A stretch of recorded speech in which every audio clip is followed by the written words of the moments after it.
Qui n'a jamais eu envie de se précipiter pour aider en voyant un enfant faire un effort qui nous paraît titanesque? Si vous êtes parent ou éducateur par exemple, vous avez certainement déjà vu un enfant transporter un objet fragile ou risquant de se briser, ou pire encore, un pichet rempli d'eau à ras-bord. Je dis un pichet, mais je pourrais aussi dire un pot à eau, enfin bon, là n'est pas le sujet.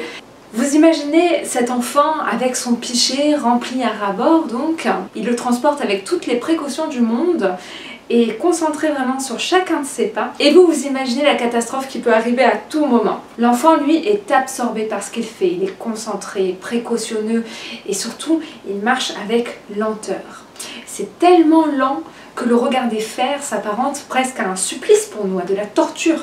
Parce qu'on imagine le pire arriver et on a vraiment tellement envie d'intervenir pour éviter justement cette potentielle catastrophe. Alors que finalement, si le pot à eau se renverse, est-ce que c'est grave?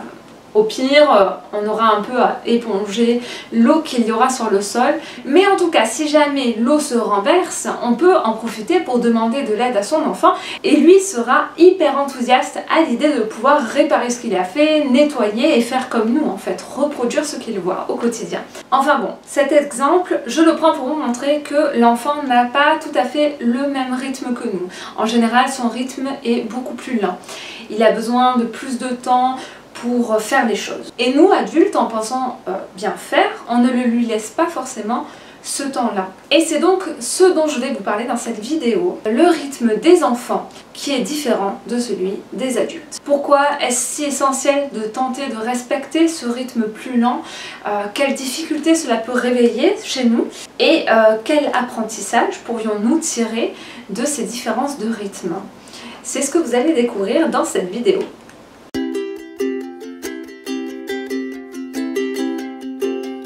Bonjour et bienvenue sur Vague d'Amour, la chaîne YouTube qui parle de parentalité et de pédagogie Montessori.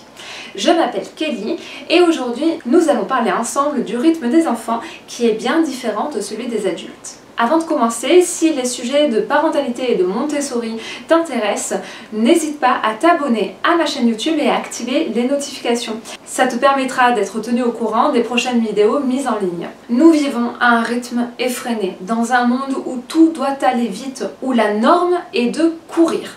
Tout doit être rapide, performant, immédiat. À tel point que nous ne prenons même plus forcément le temps de profiter et d'être attentifs à ce que nous mangeons à table.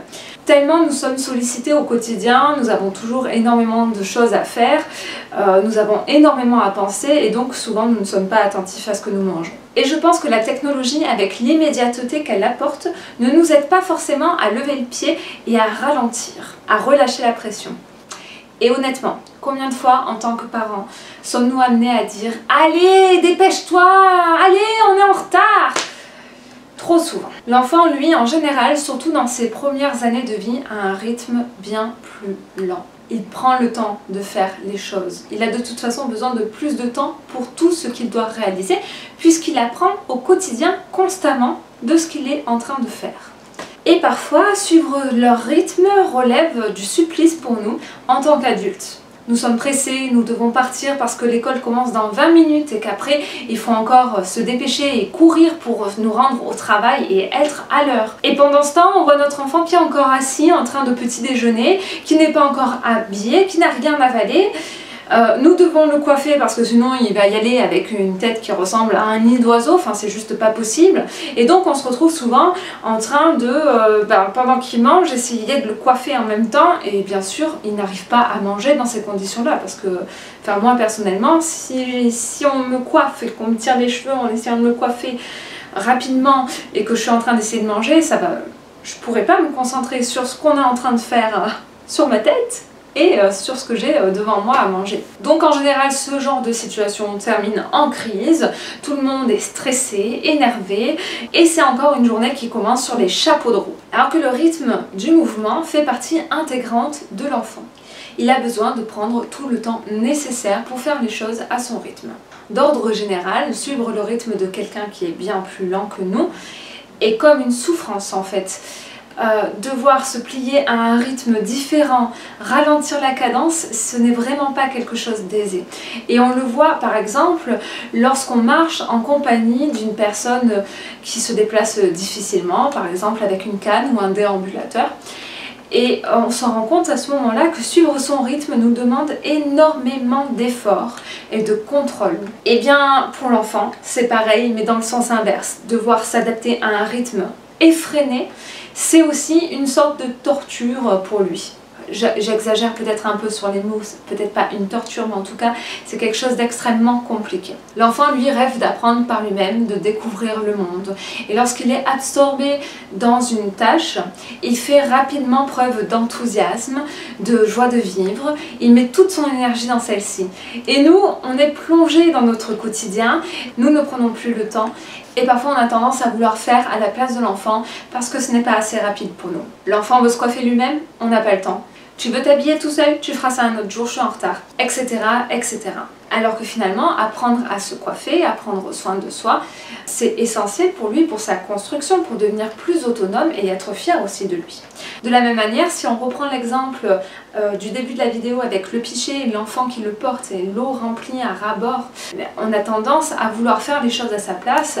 D'abord parce que c'est lent, parce qu'on a peur que tout se renverse, ça paraît lourd aussi pour lui.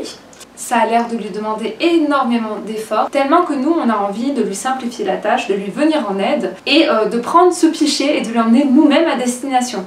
Nous avons vraiment une envie presque irrésistible de lui venir en aide à ce moment-là. Alors que l'enfant, quand il fait cette action, il développe énormément de compétences et surtout à la fin, il est fier de ce qu'il a accompli. Mais bon, il existe ce que nous appelons la loi de l'effort minimum. Et passé un certain âge, l'être humain a tendance à vouloir réaliser les choses le plus rapidement possible et surtout le plus simplement possible. Donc nous, faire cette action à sa place, ça nous paraît bien plus simple et pour nous et pour l'enfant. Donc on a tendance à vouloir faire ça alors que ce n'est pas forcément aider son enfant que de le faire. Et d'ailleurs, c'est souvent à ce moment-là qu'on va avoir droit à des crises monumentales. L'enfant risque de se mettre dans tous ces états, de crier, d'exploser de colère, alors que nous, en fait, nous souhaitions simplement l'aider. Donc des fois, on ne comprend pas ce tsunami de colère qui se déverse sur nous, alors qu'en fait, on a juste voulu lui simplifier la tâche. On ne se rend pas forcément compte à ce moment-là que ce qu'il est en train de réaliser est extrêmement important pour lui. Et en même temps, si on se met à sa place, on se rend compte que nous-mêmes, quand on est absorbé dans une tâche, quand on fait quelque chose avec passion, qu'on y met toute notre concentration, toute notre énergie, toute notre âme dedans, eh bien, si quelqu'un vient et nous interrompt ou termine la chose à notre place parce qu'elle estime qu'on ne va pas assez vite, automatiquement, on risque d'être également fortement irrité si ce n'est plus. Finalement et étonnamment, si je reviens à ce rythme plus lent qu'ont les enfants, on se rend compte que en tant qu'adulte, il est plus simple de supporter le désordre que va mettre un enfant, le fait qu'il court un peu dans tous les sens, ça va être plus simple de le suivre que de suivre un enfant qui va à un rythme plus lent, qui se concentre sur ce qu'il fait, sur une action en particulier. Parce que quand il est dans l'action, dans le speed un peu, et bien finalement il se met plus à notre allure à nous. Même s'il met du bazar partout, même si ça part dans tous les sens, eh bien ça s'adapte plus à la vitesse que l'on a nous en tant qu'adultes. Mais bon, l'enfant a tout à apprendre, il est essentiel vraiment pour lui de prendre le temps d'apprendre à marcher à son rythme, à courir à son rythme, à grimper à son rythme, à chanter à son rythme, à danser à son rythme, à réaliser tous les gestes du quotidien à son rythme, à prendre soin de soi à son rythme, bref, vous m'avez compris, à tout faire à son rythme.